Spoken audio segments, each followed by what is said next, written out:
नमस्कार, राधे राधे सभी साथियों को। मैं देवेश शुक्ला एक बार पुनः आप सभी साथियों का स्वागत करता हूं आपके अपने YouTube प्लेटफॉर्म एग्जाम घर पर।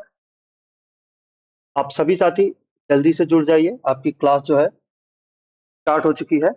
और आज की क्लास में हम देखेंगे, जैसा कि डेली हम अपने 8 बजे के वीडियो में देखते हैं, डेली आरआरबी एनटीपीसी का एक सेट। तो अगला सेट हमारा होगा, और वो हमारा सेट जो है वो कौन सा होगा? तो हमारा आज का सेट होने वाला है वो 3 अप्रैल 2016 की सेकंड शिफ्ट में पूछा गया था, वो सेट आपका है। यानी कि उस सेट में आपके कौन-कौन से, उस शिफ्ट में आपके कौन-कौन से जीके के जीएस के प्रश्न पूछे गए थे आपके, उस पे बात करेंगे। तो 3 अप्रैल 2016 को जो प्रश्न पत्र पूछा गया था सेकंड शिफ्ट में, उस पे चर्चा करेंगे। क्लास शुरू करने से पहले आप सभी साथी चैनल को सब्सक्राइब कर लीजिए अगर चैनल पर नए हैं। अगर आप पहले से ही चैनल सब्सक्राइब कर चुके हैं तो आप वीडियो को अपने उन दोस्तों में अवश्य शेयर करें जो कि आरआरबी एनटीपीसी की तैयारी कर रहे हैं। और आरआरबी एनटीपीसी का जो आपका एग्जाम डेट है वो संभवतः मई का लास्ट वीक और जून में आपका एग्जाम होने वाला है। तो इस चीज को ध्यान में रखते हुए आप सभी लोग रिवीजन बहुत अच्छे से, रिवीजन ही एक ऐसी चीज है जो कि आपको क्या करेगा, एग्जाम में आपके मार्क्स जो हैं उनको गेन कराएगा। तो चलिए शुरू करेंगे और देखेंगे कौन कौन से प्रश्न जो थे वो हमारे पूछे गए थे। ये वाला एक ऐसा सेट था, इसमें लगभग 30-31 प्रश्न पूछे, बहुत ज्यादा ही प्रश्न पूछ लिए गए थे। ठीक है, चलिए पहला प्रश्न पूछा गया था, 1999 ईस्वी में पाकिस्तान के प्रधानमंत्री कौन थे जिन्हें जनरल परवेज मुशर्रफ के नेतृत्व में सैन्य तख्ता पलट से परास्त किया गया था? 1999 में जो नवाज शरीफ थे वहां के क्या थे, ये थे वहां के प्रधानमंत्री। और इनको जो है, जो वहां के सेना का जो जनरल होता है यानी कि जो मुखिया होता है उसे कहते हैं जनरल, और वो कौन थे? परवेज मुशर्रफ। परवेज मुशर्रफ ने क्या किया था? तख्ता पलट दिया, तख्ता पलट करके इनकी सरकार गिरा दी थी और सेना का शासन हो गया। तो एक आपको बहुत रोचक जानकारी बता दें पाकिस्तान के बारे में कि आज तक पाकिस्तान की चुनी हुई कोई भी सरकार 5 साल तक अपना कार्यकाल जो है 5 साल का पूरा नहीं कर पाई। कोई भी चुनी हुई सरकार 5 साल का अपना कार्यकाल पूरा नहीं कर पाई है। या तो उसको तख्ता पलट के द्वारा गिराया गया या किसी वजह से उसको हटना पड़ा। जैसे आपके इमरान खान थे, तो भी वो भी 5 साल नहीं सर चला पाए। नवाज शरीफ, शहबाज शरीफ, जितने भी हैं, अभी तक कोई भी सरकार ने है पूरे 5 साल शासन नहीं कर पाए। कौन थे? नवाज शरीफ। अगला प्रश्न पूछा गया था, प्रचुर मात्रा में उपलब्ध ज्वलनशील प्राकृतिक गैस है, यानी कि जो प्राकृतिक रूप से जो उपलब्ध है ज्वलनशील गैस, वो कौन सी है? मीथेन। कौन सी है? मीथेन। एक आपसे पूछा गया था प्रश्न, C6H6 है तो ये बेंजीन का सूत्र, और बेंजीन को इस तरह से ड्रा करते हैं। ठीक है, ये क्या है? बेंजीन है। तो बेंजीन को क्या कहते हैं? C6H6 जो है वो बेंजीन को बोला जाता है, CHCHC। ठीक है, अगला देखिए, लिमरिक क्या है? लिमरिक क्या है? तो लिमरिक क्या है? ज्यादातर 5 लाइनों की एक कविता का एक रूप। ज्यादातर 5 लाइनों की जो कविता का एक रूप होता है उसे क्या कहते हैं? लिमरिक कहते हैं। अगला, भारतीय होली को कैसे मनाते हैं? तो ये तो सबको पता है कैसे मनाते हैं, हुड़दंगा काट के, ये भी बोल सकते हो। लेकिन क्या है? एक दूसरे पर रंग और पानी फेंक, एक दूसरे से एक दूसरे पर रंग और पानी फेंक। अगला है, अढ़ाई दिन का झोपड़ा मस्जिद कहाँ स्थित है? तो अढ़ाई दिन का झोपड़ा मस्जिद है, ये कहाँ स्थित है? ये है आपके अजमेर में। और अजमेर कहाँ है? अजमेर है आपके राजस्थान। कहाँ पर है? राजस्थान। चलिए अगले पेज पर चलेंगे। और अगर आप साथी क्लास पीडीएफ को चाहते हैं या फिर आपको रिवीजन करने के लिए इसकी पीडीएफ चाहिए है, तो आप नोट्स अगर नहीं आप बना रहे हैं, अगर आपको रिवीजन का पीडीएफ चाहिए तो आप टेलीग्राम चैनल ज्वाइन कर लीजिए या फिर आप व्हाट्सएप चैनल ज्वाइन कर लीजिए, जहाँ पे आपको डेली करंट अफेयर्स मिलती है और आपको ये क्लास पीडीएफ मिलेगी। डेली प्रैक्टिस सेट के 30 क्वेश्चन है वो भी वहाँ पे आपको मिलेंगे। करना क्या है आपको, डिस्क्रिप्शन बॉक्स में आपको टेलीग्राम चैनल का लिंक और व्हाट्सएप चैनल दोनों का लिंक दिया हुआ है। उस पे क्लिक करके आप उसको ज्वाइन करके सभी चीज़ों को जो है लाभ उठा सकते हैं और अपनी जो तैयारी है उसको एक लेवल पे ले जा सकते हैं। अगला प्रश्न देखिए, अगला पूछा गया था, एंड्रोमेडा क्या है? तो जो एंड्रोमेडा है ये एक आकाशगंगा का नाम है। एंड्रोमेडा किसका नाम है? जो एंड्रोमेडा है ये एक आकाशगंगा का नाम है। क्या नाम है? आकाशगंगा का नाम है क्या? एंड्रोमेडा। क्या है? एंड्रोमेडा। और अच्छा, हम लोग किस में रहते हैं? तो हम लोग रहते हैं मिल्की वे में, और ये जो आकाशगंगा है एंड्रोमेडा, ये मिल्की वे के पास में है।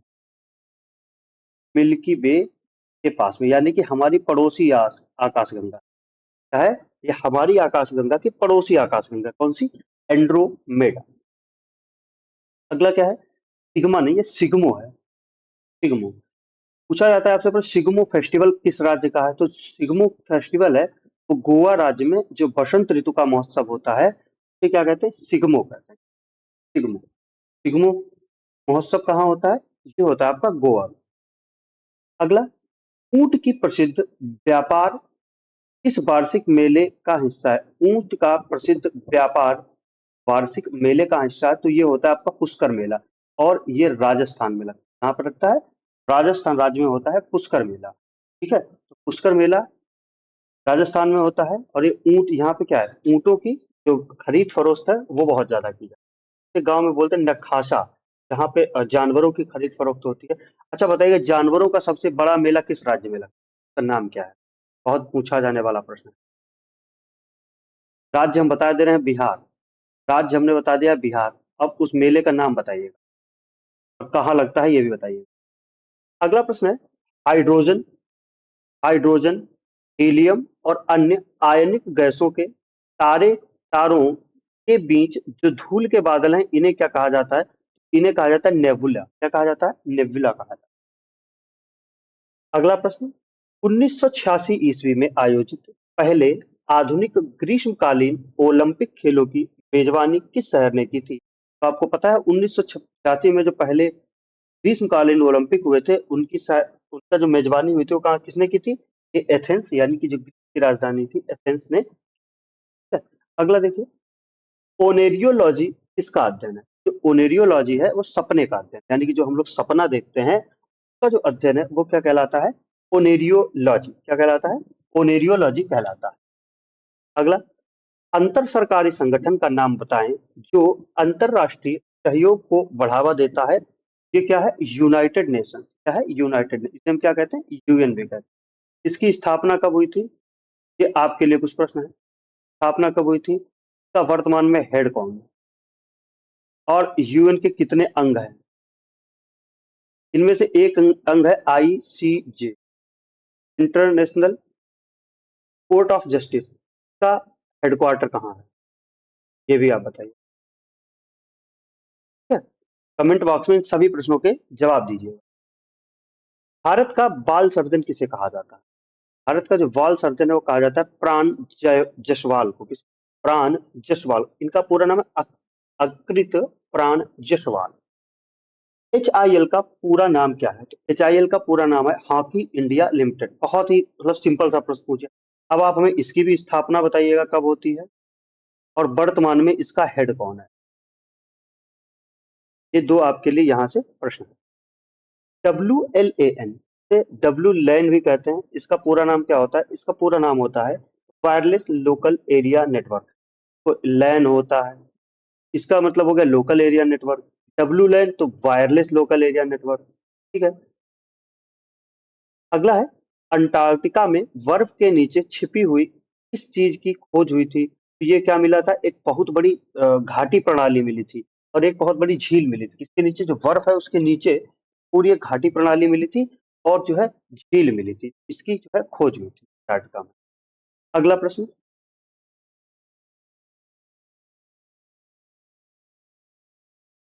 अगला है, कार्ल सगन कौन था? जो कार्ल सगन थे ये एक अमेरिकी खगोल शास्त्री थे। कौन थे? अमेरिकी खगोल शास्त्री। अगला है, लीगो का पूर्ण रूप क्या? लीगो का पूर्ण रूप क्या है? ये आपको बता। लीगो का पूर्ण रूप क्या है? जो लीगो है ये क्या है? लीगो का पूर्ण रूप है laser laser interferometer gravitational wave observatory. क्या है? Laser interferometer gravitational wave observatory. ये क्या है? लीजो। लीगो वेधशाला ये हमें कहाँ पे स्थापित है? वर्तमान नागपुर में। ये भी याद, जो लीगो वेधशाला है, इसी की स्थापना जो कहाँ की गई है, नागपुर में स्थापित किया। तो इसका काम क्या होता है, जो गुरुत्वाकर्षण की जो लहरें होती हैं, लहरों की जो गुरुत्वाकर्षण जो लहरें होती हैं, इनके जो कारण है कि आखिर जो गुरुत्वाकर्षण जो लहरें हैं ये क्यों होती है, इनकी खोज के जो इनका कारण पता लगाने के लिए लीगो को क्या है स्थापित किया गया, यानी कि लीगो को मतलब इस ऑब्जर्वेटरी को तैयार किया गया। अगला है फ्रेम के संदर्भ में जो समय का फंक्शन है, एक वस्तु की स्थिति में परिवर्तन की दर को क्या कहा जाता है। सीधी सी परिभाषा है, किसी वस्तु की स्थिति के परिवर्तन की जो दर होती है वो क्या कहलाती है, वेग कहलाती है। क्या कहलाती है, वेग कहलाती है। ये इतनी लाइन सब आपको जो है कंफ्यूज करने के लिए लिखा हुआ। अगला देखिए, पुर्तगाली व्यापारी गोवा की भूमि पर पहली बार किस सदी में आए थे, तो ये आए थे 16वीं सदी। ये गोवा से लेकर के 2 प्रश्न पूछ लिए आपसे इस। अब बताओ, इसलिए जो राज्य है ना, 28 राज्य, ये सब आपको पता होने चाहिए इनके बारे में। पता चला दूसरे में दूसरे राज्य को लेकर के। एक चीज और आप बताइएगा, जो गोवा है वो किस वर्ष आजाद हुआ। 1947 में तो गोवा आजाद हुआ नहीं था, क्योंकि ये ब्रिटिश के अधीन था नहीं, तो आजाद कैसे होता। गोवा कब आजाद हुआ था ये आपको बता। एक वस्तु पर गुरुत्वाकर्षण बल को क्या कहा जाता है, तो अगर किसी वस्तु पर गुरुत्वाकर्षण बल को क्या कहा जाता है, तो उसे कहता है, उसे क्या कहते हैं, वज्र। एक आप और बताइए, बताइएगा, क्या गोवा कभी यूटी रहा है भारत की। गोवा है, क्या कभी भारत की यूटी रहा है, यानी कि यूनियन टेरिटरी रहा है। अगर रहा है तो किस वर्ष राज्य में परिवर्तन हुआ, ये भी बताइएगा। ये आपके लिए प्रश्न। अगला देखिए, 1953 ईस्वी में बनाया गया बाइनरी इलेक्ट्रॉनिक अनुक्रम कैलकुलेटर क्या है। ये क्या था, इलेक्ट्रॉनिक कंप्यूटर। और क्या है, इलेक्ट्रॉनिक कंप्यूटर। अगला है, मालगुडी डेज किस भारतीय लेखक के कार्यों पर आधारित है, तो ये है आर के नारायण। ये आधारित है, इसके कार्यों पर आधारित, तो ये आर के नारायण के कार्यों पर आधारित है मालगुडी डेज। अगला, +91 किस देश का कंट्री कॉलिंग कोड है। अगर आपका मोबाइल नंबर कुछ है तो आपको पता होगा उसके आगे क्या लगता है, 91। 91 किसके आगे का है, भारत का। हर का तो जो पहले पीएनटी वाले आते थे उनमें दूसरे होते, 05852, 05853, इस तरह से होते थे। लेकिन अब ये +91, +881, इस तरीके जो कोड है वो आते हैं। भारत का क्या है, +91, बहुत ही साधारण सा है। अगला है, किस पौधे का वैज्ञानिक नाम सोलेनम ट्यूबरोसिस है, तो ये है आपका आलू, सब्जी का राजा आलू, इसका नाम क्या है, सोलेमन ट्यूबरोसिस। अगला पूछा गया था प्रश्न आपसे, विविपारा क्या है, तो विविपारा क्या है, धमनियां जो जिंदा पैदा होती, धमनियां जो जिंदा पैदा होती, क्या कहते हैं, विविपारा का। मेक इन इंडिया का प्रतीक क्या है, तो मेक इन इंडिया का प्रतीक क्या है, शेर है। अब बताइएगा, जो मेक इन इंडिया प्रोग्राम है ये किस वर्ष लागू किया, किस वर्ष इसकी शुरुआत हुई थी, ये बताइए। सिक्किम कब भारत का एक राज्य बना, सिक्किम कब भारत का एक राज्य जो है वो बना, सिक्किम कब भारत का राज्य बना था, ये आपको बता। देखो, सिक्किम जो है, सिक्किम भारत का अंग नहीं था। होता क्या है, 1974 में, कब, 1974 में, 1974 में भारतीय संविधान में एक संशोधन किया गया। कौन वो संविधान संशोधन कौन सा था, 35। कौन सा, 35, यानी कि 35वें कॉन्स्टिट्यूशनल अमेंडमेंट के द्वारा सिक्किम को, अब हम आपको ये पूरा इसलिए बता रहे हैं क्योंकि इसमें बच्चों को कंफ्यूजन बहुत होता है। आज हम इतनी सरल भाषा में आपको बताएंगे, सरल भाषा में, कि आपको आज के बाद कंफ्यूजन नहीं। सबसे पहले तो आप ये जानो कि अनुच्छेद 2, यानी कि जो आर्टिकल नंबर 2 है, क्या है, आर्टिकल नंबर जो 2 है, वो ये कहता है, जो संसद है हमारी, इस संसद को यह अधिकार है कि भारत के बाहर अगर कोई देश है जो भारत में मिलना चाहता है या मिल सकता है, या किसी देश का कोई टुकड़ा है जो भारत में मिलना चाहता है, तो उसे मिला सकते हैं। जो अनुच्छेद 2 है वो भारत की संसद को यह अधिकार देता है, भारत के बाहर कोई देश है या उस देश का कोई टुकड़ा है, वह अगर भारत में मिलना चाहे तो हम उसे मिला सकते हैं। यानी कि कहने का मतलब यह है, अनुच्छेद 2 कहता है क्या, संसद जो है राष्ट्रपति की पूर्व सूचना पर विदेशी राज्य को या किसी विदेशी राज्य के हिस्से को अपने में मिला सकता है।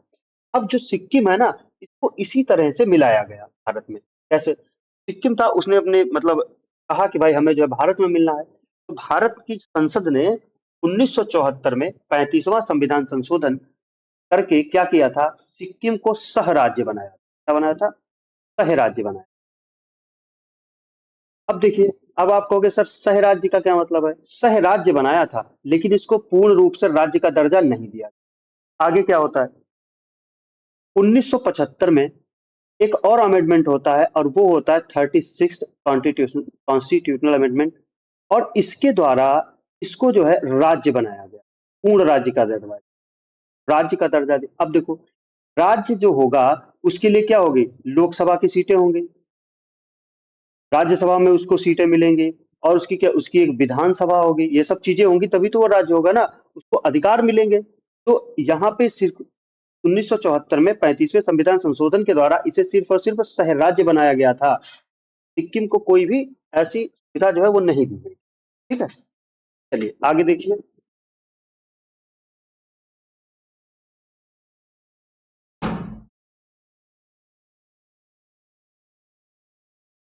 हाँ, जो 36वां संविधान संशोधन 1975 है, इसके द्वारा सिक्किम को जो है पूर्ण राज्य का दर्जा दिया गया था। तो इसलिए सिक्किम कब भारत का एक राज्य बना, या तो ये कब बना था, 1975।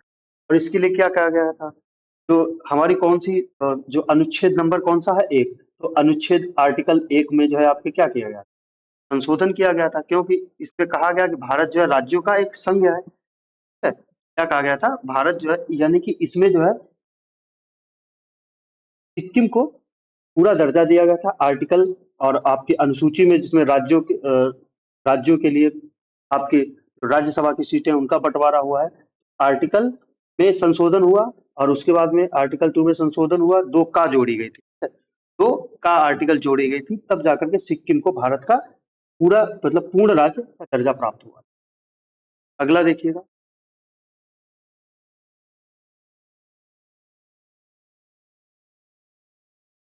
अगला है, सहिष्णुता के अभ्यास में उसका दुश्मन ही उसका सबसे अच्छा शिक्षक होता है, यह शब्द किसने कहे? ये शब्द कहे थे आपके दलाई लामा। क्या कहा गया था? सहिष्णुता के अभ्यास में उसका दुश्मन ही उसका सबसे अच्छा शिक्षक होता है, यह शब्द किसने कहे थे? दलाई लामा। द्विसदनीय विधानसभा का मतलब क्या है? राज्य की विधानसभा में उच्च सदन और निम्न सदन होता है। देखो, विधानसभा में अगर दो सदन है, है। एक कौन सा, विधानसभा और विधान परिषद, विधान परिषद, तो वहां पे कैसी है, द्विसदनीय विधानसभा है। और जहां पे सिर्फ और सिर्फ विधानसभा है, वहां पे एक सदनीय विधानसभा उस राज्य में है। अब आप बताइएगा, भारत के कितने राज्यों में द्विसदनीय विधानसभा है, जहां पर विधानसभा भी है और विधान परिषद भी है। जैसे संसद के, संसद में क्या होता है आपका, लोकसभा और राज्यसभा होता है। राज्यों में ऐसे क्या होता है, विधानसभा और विधान परिषद, इसे क्या कहते हैं, विधानसभा और विधान परिषद। तो विधानमंडल में विधानसभा और विधान परिषद। अगला है, अनंत पै द्वारा शुरू की गई भारत की प्रसिद्ध हास्य श्रृंखला को क्या कहा जाता है? इसे कहा जाता है अमर चित्र कथा। क्या कहा जाता है? अमर चित्र कथा। 15 अगस्त 1947 ईस्वी भारत को मिली आजादी के वक्त समय क्या था? तो ये आधी रात पे हमें क्या मिली थी, आजादी मिली।